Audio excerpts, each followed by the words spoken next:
വന്നിരിക്കുന്ന വിശിഷ്ട വ്യക്തികൾക്കും എൻ്റെ പ്രിയപ്പെട്ട രക്ഷിതാക്കൾക്കും സഹപാഠികൾക്കും ഗുരുനാഥർക്കും എൻ്റെ വന്ദനം. ഞാൻ ഇന്നിവിടെ പറയാൻ പോകുന്ന വിഷയം നാട്ടുഭക്ഷണത്തിൻ്റെ വിലയെക്കുറിച്ചാണ്. നമ്മുടെ വീട്ടിലും നാട്ടിലും ഒരു പച്ചക്കറി തോട്ടം നമ്മുടെ ആരോഗ്യവും ആയുസ്സും നിലനിർത്തുന്നതിന് അത്യാവശ്യമാണ്. എന്നാൽ നമ്മളോ ഇപ്പോൾ കടയിൽ നിന്ന് പണം കൊടുത്ത് വിഷം മേടിച്ച് കഴിച്ചുകൊണ്ടിരിക്കുകയാണ്.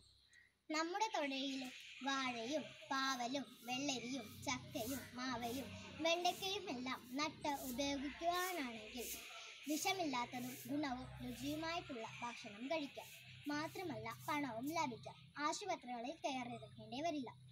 ശത്രുവായ രോഗത്തെ അകറ്റാൻ മിത്രമായ ഈ രീതികളെല്ലാം നമുക്ക് പിന്തുടരാം.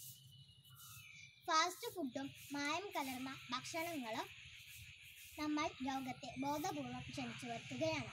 ബർഗർ, പിസ്സ എന്നിവയ്ക്ക് പകരം നമ്മുടെ വീട്ടിലെ കപ്പ, കാച്ചിൽ, അപ്പം, ഇഡ്ഡലി, അട എന്നിങ്ങനെയുള്ള ഭക്ഷണങ്ങൾ ഉപയോഗിക്കുക. ആരോഗ്യവും ആയുസ്സും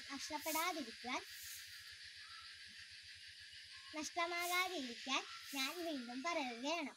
വീട്ടിലൊരു പച്ചക്കറി തോട്ടം, നാടൻ ഭക്ഷണവും ഉപയോഗിക്കുക. ഇതേപോലെ എൻ്റെ വീട്ടിലുമുണ്ട് ഒരു പച്ചക്കറി തോട്ടം. അതിൽ ലെമൺ, മത്തൻ, വെള്ളരി, കപ്പങ്ങ, ഗ്രീൻ ചില്ലി, പച്ചമുളക്, പാവയ്ക്ക എന്നിങ്ങനെയുള്ള പച്ചക്കറികൾ എൻ്റെ വീട്ടിലുമുണ്ട്. ശത്രുവായ രോഗത്തെ അകറ്റാൻ മിത്രമായ നാടൻ ഭക്ഷണം കഴിക്കുക. ഇത്രയും പറഞ്ഞുകൊണ്ട് ഞാൻ എൻ്റെ ഈ കൊച്ചു പ്രസംഗം ഇവിടെ നിർത്തുകയാണ്. നന്ദി, നമസ്കാരം.